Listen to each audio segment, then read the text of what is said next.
Okay, welcome everybody to today's webinar, Most Common Nonconformities in ISO 1345 Audits. My name is Shannon Craddock, and I'm the Programs and Accreditations Manager here at PJR. And I want to get started with a couple of administrative announcements before we kick off the technical portion of today's webinar. All participants have been muted to ensure sound quality. And I'm just checking now that we're okay on sound. If you have any questions, please type them into the question feature. We are recording today's webinar, and it will be available for download at about 24 to 48 hours at the conclusion of today's presentation. You can download a copy of the webinar from www.pjr.com. And while you're there, you'll be able to see some of the other content that we've been busy developing since we have all been quarantined. So without further ado, we'll kick off today's presentation. The most common nonconformities in ISO 1345 audits.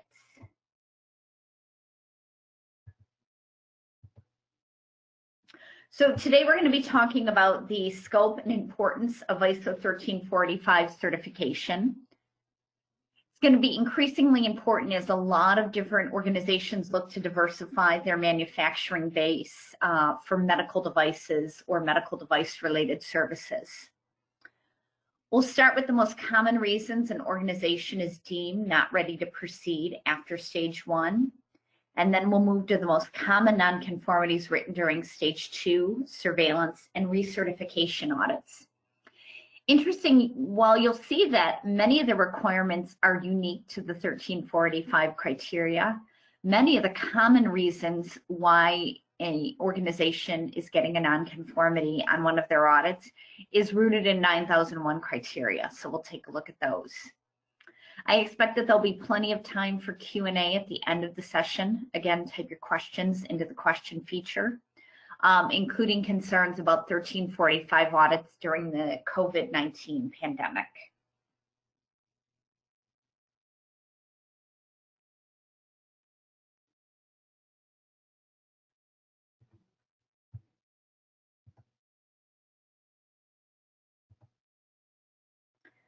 So if you look at the ISO 1345 standard itself in section 1 scope, you'll get a feel for the types of organizations that would qualify for this standard.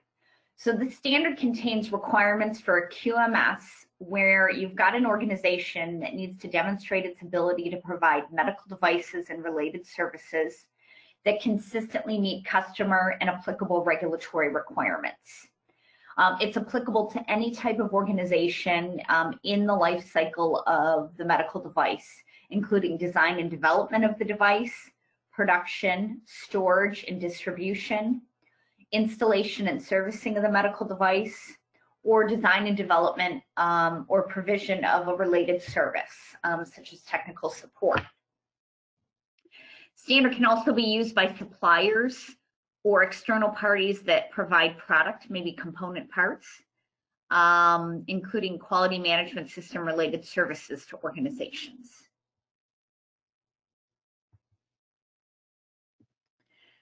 Why is the standard so important, especially at this point in time? Many organizations are going to be looking to diversify their manufacturing. Obviously, there's much more demand for medical device manufacturing right now than for manufacturing in other sectors. Based in the Detroit, Michigan area, I know one of our local Ford plants is going to be manufacturing ventilators. You are going to see that there are many similarities between ISO 9001 and derivative standards like IETF 16949 and the aerospace series of standards and ISO 13485. Okay, so let's start by looking at the most common reasons an organization is deemed not ready to proceed to stage 2.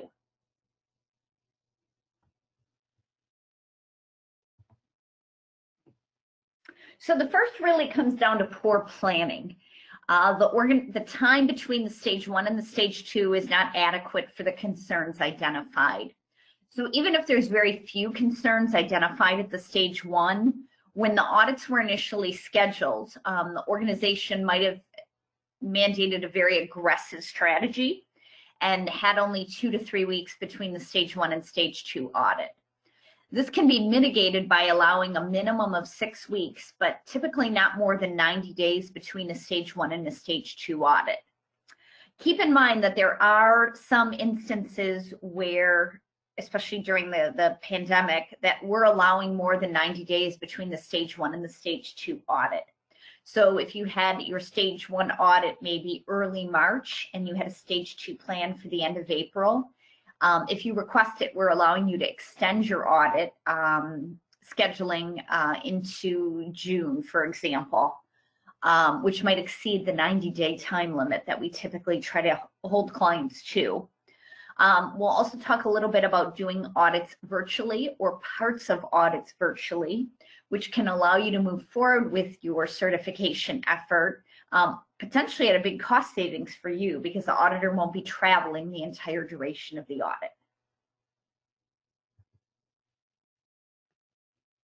The next issue that might prevent an organization from proceeding to stage 2 are issues identified basically on the facility tour, the walkthrough, as the stage 1 audit kicks off. So the tour of the facility reveals very poor identification and traceability of components and products. I find this interesting because this is typically not a stage 1 criterion that we look at. But if the issue is so pervasive that, and our auditor is even noticing this during the site tour, this might indicate a lack of preparedness for stage 2 and major nonconformities being written at the stage 2. So we might caution you that you need more time or you're not ready to proceed. Or the tour of the facility reveals multiple companies in a shared space with no delineation. With 1345, and really with any standard, scoping is really important. There's nothing to say that multiple companies can't share a space, but the boundaries of the medical device management system must be clear. Rest assured that the certificate issued by PGR will be clear. And if you're scoping your system in a way that you're excluding certain activities, we will clearly state that there are some exceptions and exclusions on your certificate so that we're not misleading the public.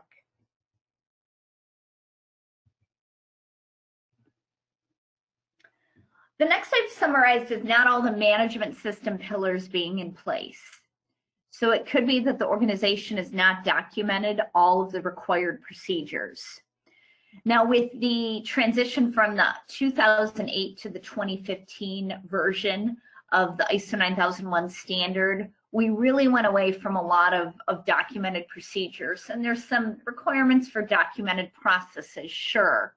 But 1345 still has many explicit call-outs for procedures. In fact, there are several slides of them. Document control, record control, management review, HR, infrastructure and work environment, contamination control, that's something unique to 1345.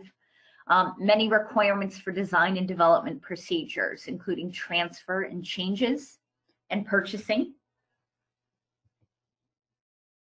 Production control procedures, cleanliness and contamination control documentation, installation documentation, servicing procedures, requirement for validation of processes, including software validation, validation of processes for sterilization or sterile barrier systems, identification and traceability procedures, preservation of product procedures,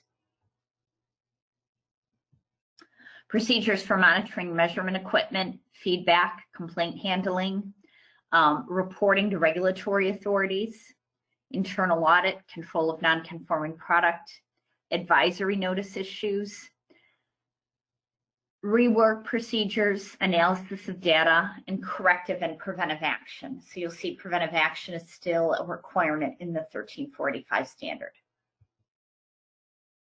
Again, many more procedures than are required for 9001. And another reason an organization may be deemed not ready to proceed, they may not have implemented all the required processes, and we see that in the stage 1 and then make that not ready to proceed call. Another reason we may deem an organization not ready to proceed, the organization has no or poor quality objectives or no or limited data analysis for objectives. So again, just like any other standard, you need meaningful, measurable quality objectives. And by the time you go to that stage 1 audit, you have to have some data to show that you're collecting data against these objectives and you're analyzing it. So you understand where your baseline is, and then we need to see that you're taking actions to improve where you're not meeting your target. And this is something, regardless of the management system standard, would be a reason of making the not ready to proceed call.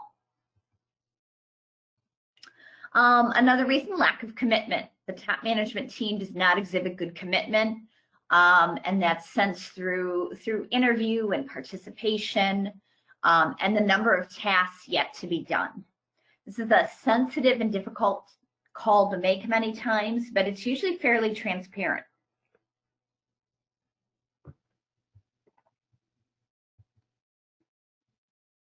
Okay, let's move to the most common nonconformities written during stage 2, surveillance and recertification audits.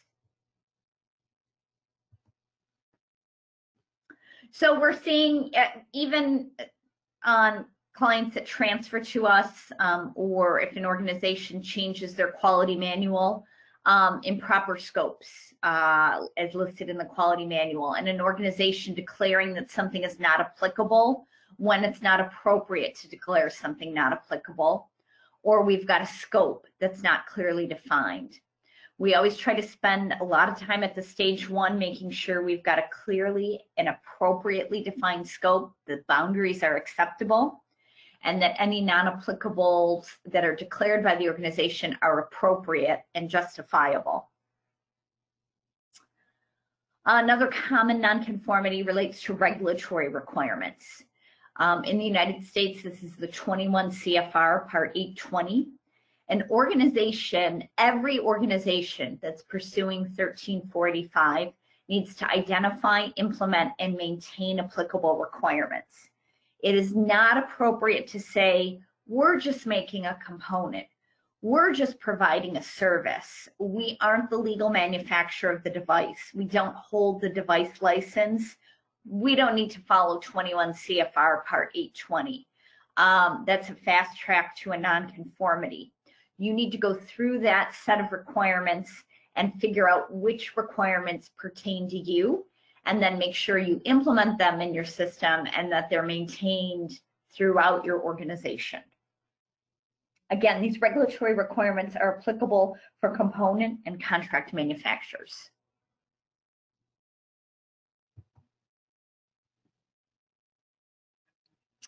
Another common NCR relates to software validation. So validation needs to take place prior to using software and after changes to the software. So if a new iteration is published, you need to validate it again. Or if you change the way that the software is applied in your organization, a validation exercise is necessary. And depending on the purpose within the organization, this may include off-the-shelf software such as Microsoft Excel. I know in our organization, for example, when we're calculating audit days for an organization, we use these Excel spreadsheets that we've developed that take into account the various requirements that we have to follow as an accredited certification body. We validate those spreadsheets before use by plugging in a range of employee counts and a range of risk levels to make sure that the audit time is calculating appropriately. You would need to do the same with Excel or any other software package that you're using. You want to make sure that it's functioning over the range of its use.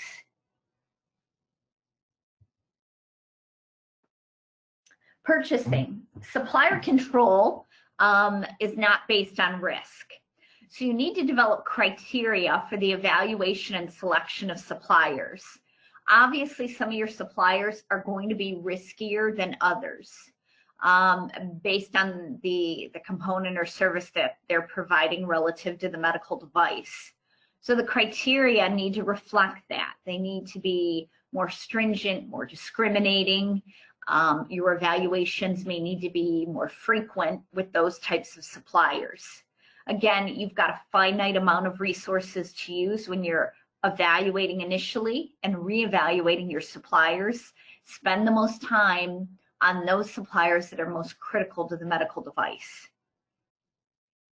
We often also see service providers not being included in the scope. So any secondary and finishing services for your devices, sterilization service providers, or calibration laboratories need to be included in this evaluation effort. Preservation of product. Medical devices may have shelf life issues. How are you managing shelf life issues? And there may be other special requirements. Keep in mind that preservation applies to the constituent parts of a medical device and not necessarily just the finished medical device. It may be that preservation can be accomplished through packaging and shipping containers, but there may be some cases where there's special conditions where packaging in and of itself is not sufficient.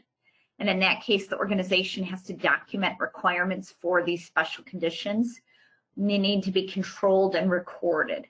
So we often see that organizations are not documenting these special conditions and or recording them.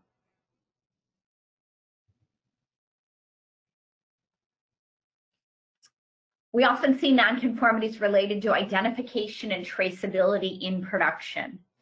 So there are procedural requirements for both identification and traceability. And ideally, we would catch any issues with lack of a procedure at the stage 1, but that doesn't always happen. Product status needs to be identified throughout production, storage, installation, and servicing to ensure that only product that has passed required inspection and test or is released on an authorized concession moves on in the process. For some medical devices, the regulatory requirements may require that you assign a unique device identification to an individual medical device. If that's the case, that needs to happen. We see nonconformities there. We also see nonconformities when devices are returned from a customer. They may be nonconforming, they may be suspect product that comes back on an RMA, and how that's distinguished from conforming product. There can't be any mix-up, and we see nonconformities in that arena as well. The standard requires that requirements related to product are defined and documented. And where the customer provides no written statement of requirement, you have to have a process to clarify what the requirements are. Once you clarify them, again, they need to be defined and documented. We're also seeing that when product requirements change, that relevant documents within the organization to cascade these requirements throughout the organization or to sub-tier suppliers aren't getting changed, and personnel aren't being made of the change requirements, whether those personnel are inside the organization or their suppliers providing services outside of the organization. This is something we see regardless of the standards. So we're seeing this in 1345, but we see this in other standards as well. And this is really straightforward. We're seeing organizations not taking prompt action in response to customer complaints or addressing corrective actions in a timely manner. Now, the key isn't moving things off your log and closing them on your log.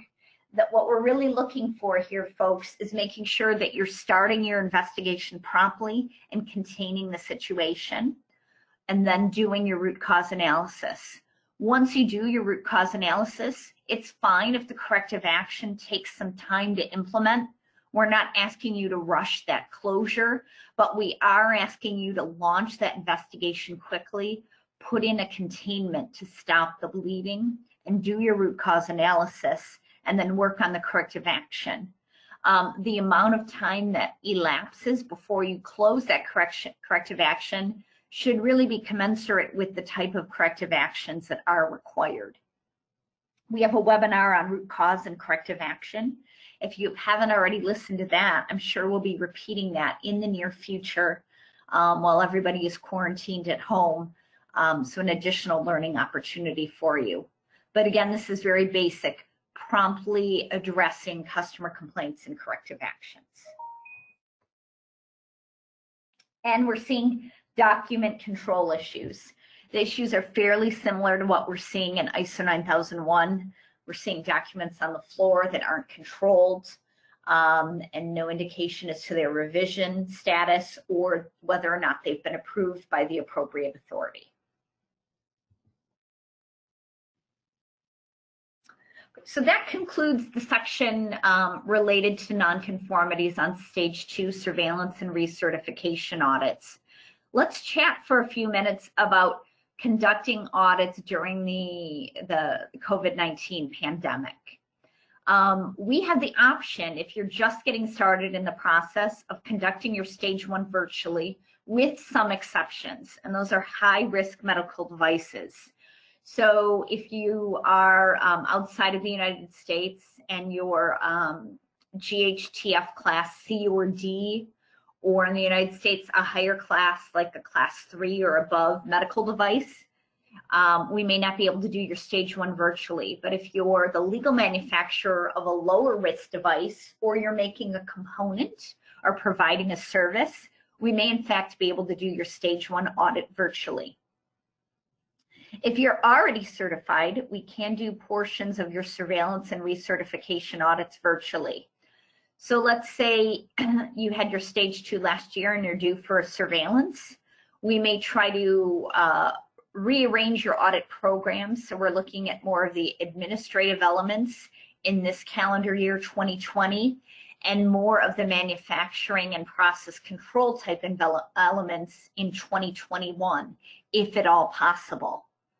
If that's not possible and the auditor didn't spend a lot of time looking at process control in the prior year and you're in your annual surveillance 2, we might be able to do part of your audit virtually and then part of your audit on site in the normal manner at a later date. So this keeps things moving. This keeps everything, moving forward in terms of your accredited certification. And there can be some gain to doing a partially virtual audit. And that's a cost savings for you and obviously improved quality of life for our auditors. So if you have a 4-day surveillance, we might be able to do 1.5 to 2 days virtually and then 2 days on site at a later point in time. That saves you 2 nights hotel potentially, 2 nights of a rental car, and some per diem that we typically charge for auditor meals. And that auditor gets to work from their home office.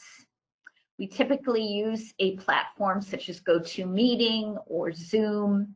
If your organization is a preferred platform, we can look at the security involved with that platform, and if it's acceptable, we can use your organization's own platform as well.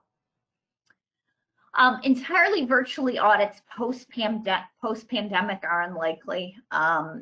We'll be at the other side of this sooner rather than later, I sincerely hope. And I think that there's tremendous benefit gained from face-to-face interaction and boots to the ground and having our auditors on site. But that doesn't mean that partially virtual audits will go away after the pandemic. This has really forced PJR's hand in launching this new technology. We've had spent a lot of time in Q4 2019 and early 2020 developing our strategy. And I'm thankful for that because we were ready to launch fairly quickly with doing audits. And we've got multiple audits going on every day that are being conducted virtually, especially as we're on the unfortunate side of the bell-shaped curve right now. So in the future, we're not going to rule out the possibility of partially virtual audits even when we're on the other side of the curve. And then potentially an on-site portion being conducted where we get a really great look at the manufacturing and process control activities. I always say, if you're not on site, you don't know what you're not seeing. That's all in terms of today's prepared presentation. I'll now address any questions that we've received.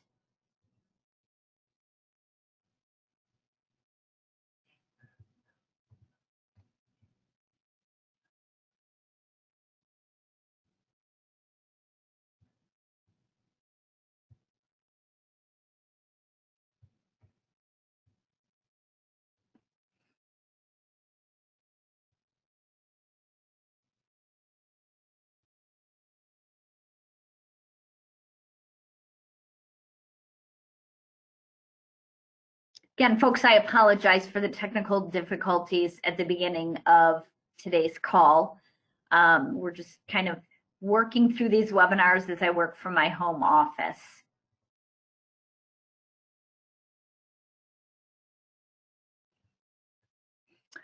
Okay, a question for the information covered today. Is this specific to PGR's findings, or are these findings across all registrars providing 13485 certificates?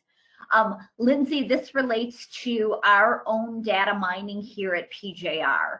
But I bet if we were to compare similar data mining efforts to other certification bodies, there would be a lot of commonality.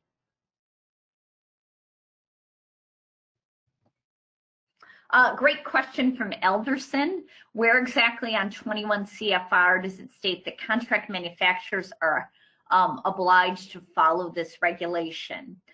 It doesn't, but there's many, when you get into those requirements, Elderson, you see that many of those are things that a contract manufacturer needs to be looking at to see if they apply within their organization. So what we're expecting contract manufacturers to do is to go through and understand what those requirements are and how they may relate to them. You may be making a component part, and that's fine, but if you notice that there's an issue with the part, you need to be able to recall that. And if you don't have recall procedures in place, how are you going to be able to do that?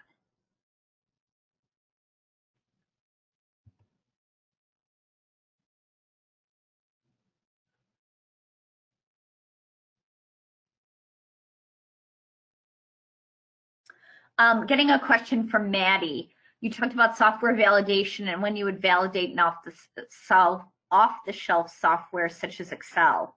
What is a good rule of thumb for when you would validate off-the-shelf software? If it has calculations, if it's used to store data? Maddie, I think you need to understand how it's being used in your organization, and if it's being used in any part of the life cycle of the medical device, you probably need to do a validation exercise. If you're using it to manage benefit time for your employees, it's not really relating to the life cycle of the medical device process within your organization. And the 1345 standard probably wouldn't care if you were validating an Excel spreadsheet for that use, but if it's used in the life cycle of the manufacturing process relative to what your organization is doing, it needs to be validated.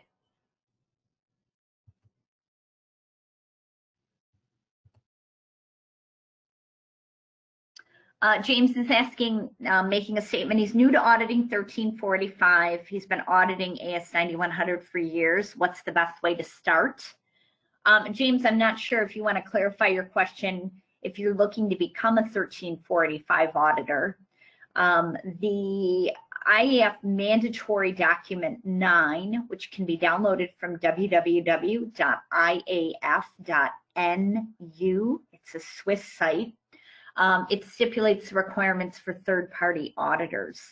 Obviously, if you're looking to do internal audits, you need to be competent in the standard, competent in the regulatory requirements, competent in ISO, going off the top of my head here, 14971 on risk, in order to be able to effectively audit a medical device manufacturing company. Norm's asking if a virtual audit could be used after the virus passes. Yeah, we're not ruling out, Norm, that we would would do virtual audits after this crisis is over. I think that there is benefit in doing audits partially virtually, but I think there's limited ability for an effective virtual audit when you get on a manufacturing floor. An auditor doesn't know what they're not seeing. So we really need auditors on site to effectively assess the manufacturing shop floor. For conference room activities like internal audit or management review, maybe even sales and purchasing, I think those audits can be just as effectively conducted through GoToMeeting or Zoom conferencing.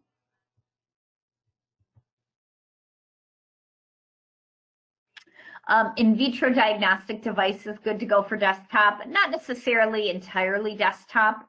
It's just like any other device, it's going to depend on what requirements are being audited in a given audit.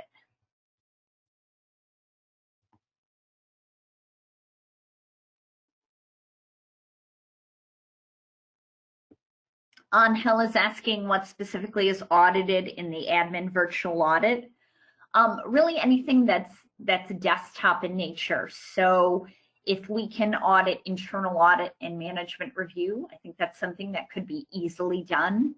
If we can do a screen sharing session with the purchasing manager and look at their supplier evaluation and reevaluation results, how they determine risk, they can pull up the procedure, we can review POs, we can look at a device design record, a device history file. Many of those things can be done virtually. It's anything that's happening out on the floor, product preservation issues, identification and traceability. Those would be very difficult and high risk to audit in a virtual environment.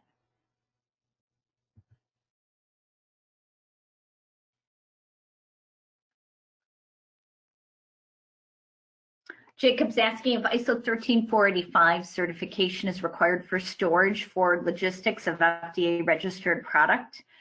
It certainly is a category that's applicable to 13485. Requirements really are going to come from your customer, Jacob, whether or not you need to be certified. But there are many organizations of that type that are in fact certified.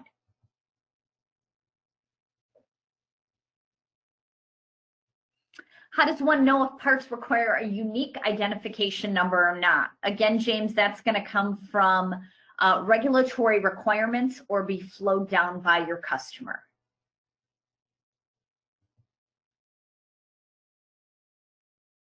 Ben has an excellent question. Many businesses have been closed to help flatten the curve. What happens if the business is still closed at the time of the surveillance audit? So I think, and I'm glad you brought this up, Ben, I think we need to clarify if the organization, I'm here in Michigan, and many organizations that are non-vital have closed, and employees, however, are still working from home.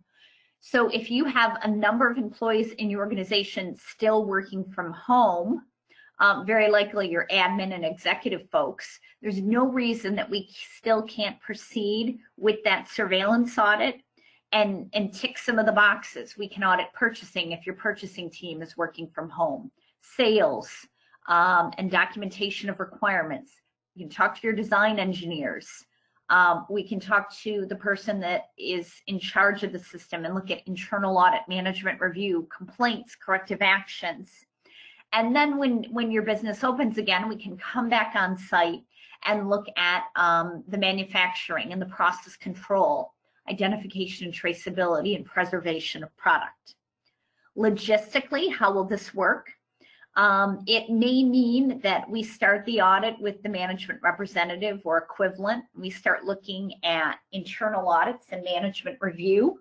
There still will be an audit plan, and if the purchasing component is required to start at 10:30 a.m., we'd ask that your purchasing manager joins the virtual meeting at about 10:15 a.m., and that they are then given the ability to share their screen and walk our auditor through their evidence.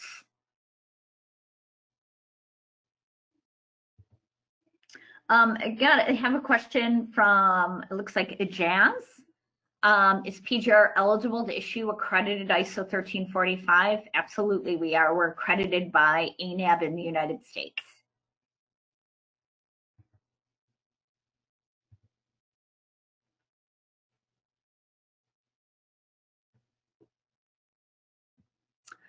A follow-up question to one it looks like I answered early. What or who do I ask to get a determination if desktop qualified or not for planning purposes? Luciano, I would start with your scheduler. If you have an audit, for example, that's scheduled in August or September, and it's already confirmed and in the books for calendar year 2020, you can imagine that we're flooded with calls right now for organizations certified to any standard that have audits going on in April that we were planning to do on site before this unfortunate situation. If that's the case, we're prioritizing those phone calls, those email inquiries first. So we ask that you're patient. Right now we're fielding requests till June 1st. And then once we get through all those requests, if you have an audit post June 1st, we can then begin evaluating whether or not we're going to have to do more virtual audits. We've also had a number of clients that say, we want somebody on site the whole time. We don't trust our staff to work with this technology, or we like that face-to-face interaction with our auditor, and that's fine too.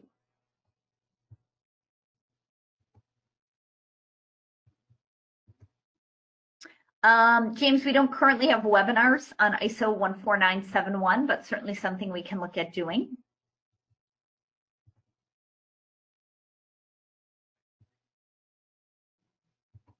And again, this webinar, hopefully not all the technical difficulties we experienced at the beginning of today's meeting. This webinar is being recorded and it will be available for download from our website, www.pjr.com.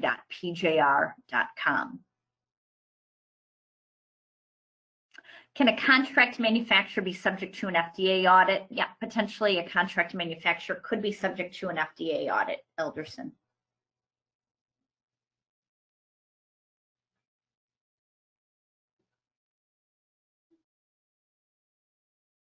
Ben has another excellent question. Post-pandemic, what will PJR be doing to help maintain health and safety for your auditors?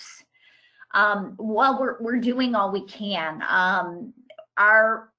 In the PJR family, our priority is, as we've made hopefully very clear and transparent in the communications available on our website, is the health of our auditors, our clients, and their families. This pandemic is unprecedented, certainly something that many of us haven't dealt with in our lifetime. So if an auditor or client expresses any discomfort with travel, we're listening to their concerns and we're responding to those.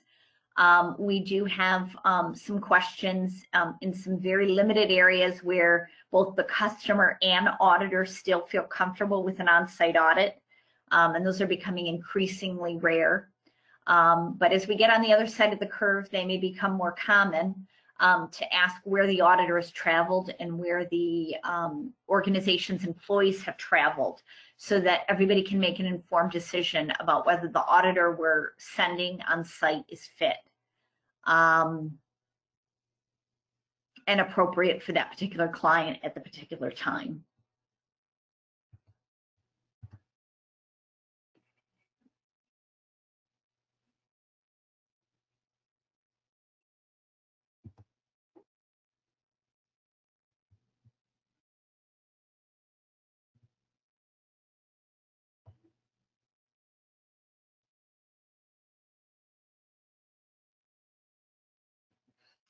Question from a Jazz: is PJR working in Pakistan regarding ISO 13485 certification? I don't believe that there's a geographic limit about audits in Pakistan. So if we had a client that wanted to be audited, we would certainly quote that client a Jazz. ANAB itself, who is our accreditation body for 1345, does have some geographic limits on accreditation, but I don't believe Pakistan is currently on that list.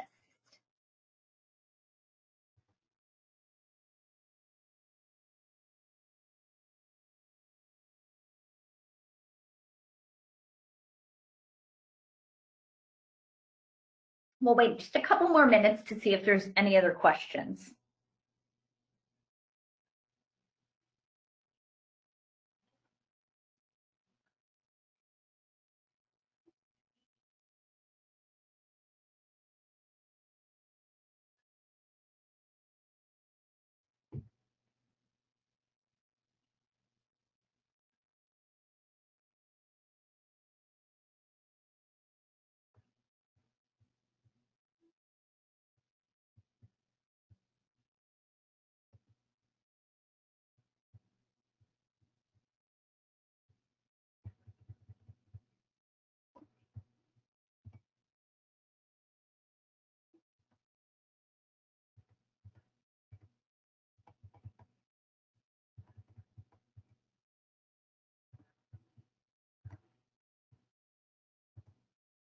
Okay, folks, it looks like that's the end of the questions that are coming in.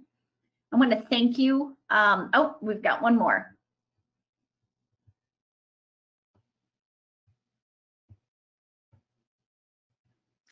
Getting a question about UCAS accreditation and PGR accreditation. Again, PGR doesn't offer accreditation at JAS. We offer certification or registration. In order to provide certification and registration that's meaningful, we have to be accredited. For 1345, we're accredited by ANAB in the United States. We are accredited by UCAS, but for other standards such as 9001, 14,001, 18,001, 45,001, food safety and information security. ANAB accreditation and UCAS accreditation are equivalent.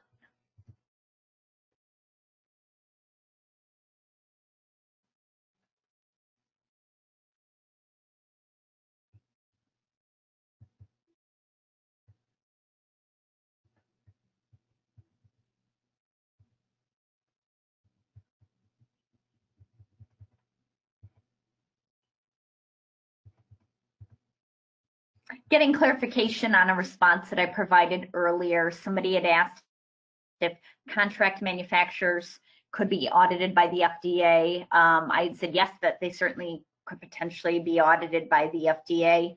I'm getting clarification. Thank you, Luciano.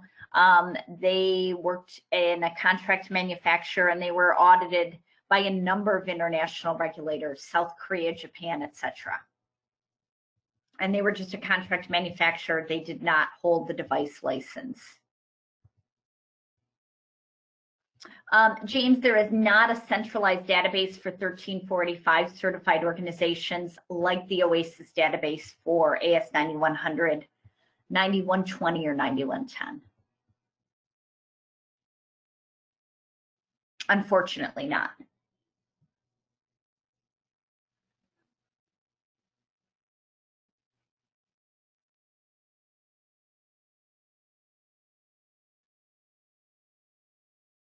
Again, folks, I appreciate your patience with some of the technical difficulties that we experienced this morning.